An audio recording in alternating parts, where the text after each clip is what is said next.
నేను ఆయన దర్శనం చేశాను. చెయ్యగానే నాకున్నటువంటి సమస్త పాపరాశి ధ్వంసం అయిపోయింది.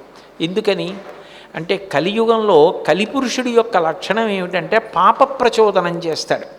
బాగా పాపములు చేసేటటువంటి అనురక్తి కల్పిస్తాడు. ఇంద్రియముల యొక్క సంతోషం కోసం, మనసుకి ఉల్లాసంగా ఉండడం కోసం పాపములు చెయ్యాలన్న బుద్ధి ఎక్కువ కలుగుతుంది కలిపురుషుడి వల్ల.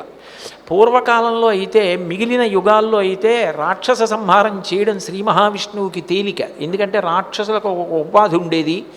ఆ ఉపాధిలో ఉన్న రాక్షసులందరినీ ఆయన అనేక అస్త్రములు ప్రయోగించి ఒక అవతారంగా వచ్చి సంహరించాడు. కానీ కలియుగం దగ్గరికి వచ్చేటప్పటికి ఒక పెద్ద ప్రమాదం వచ్చింది. కలియుగంలో రాక్షసులకు శరీరం లేదు. మరి వాళ్ళు ఎక్కడుండాలి అంటే మనుష్యుల యొక్క మనసులలో ఉండాలి అని నిర్ణయం. ఎప్పుడు అవకాశం కలిగితే అప్పుడు మనిషి మనసులో ఉన్న రాక్షసుడు విజృంభిస్తే మనిషి రాక్షసుడైపోతాడు.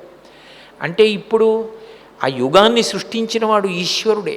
దాని వలన జనులు పాపములు చేసి పాపములకు ఫలితములుగా రోగములను అనుభవించాలి. తరిగొండ వెంగమాంబ గారు వెంకటాచల మహాత్మ్యం అని కావ్యం చేసి అందులో వెంకటేశ్వరుడు ఊయల ఊగుతుండగా ఈ తత్వాన్ని చెప్పారు.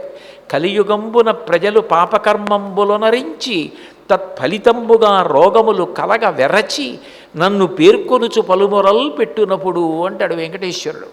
ఆ పాపాలకి ఫలితం రోగాలు. ఆ రోగాలు కలిగి ఒక్కడే పడుకుని ఒంటి నిండా గొట్టాలు పెట్టినప్పుడు ఈశ్వరా తప్పైపోయింది నన్ను క్షమించంటాడు.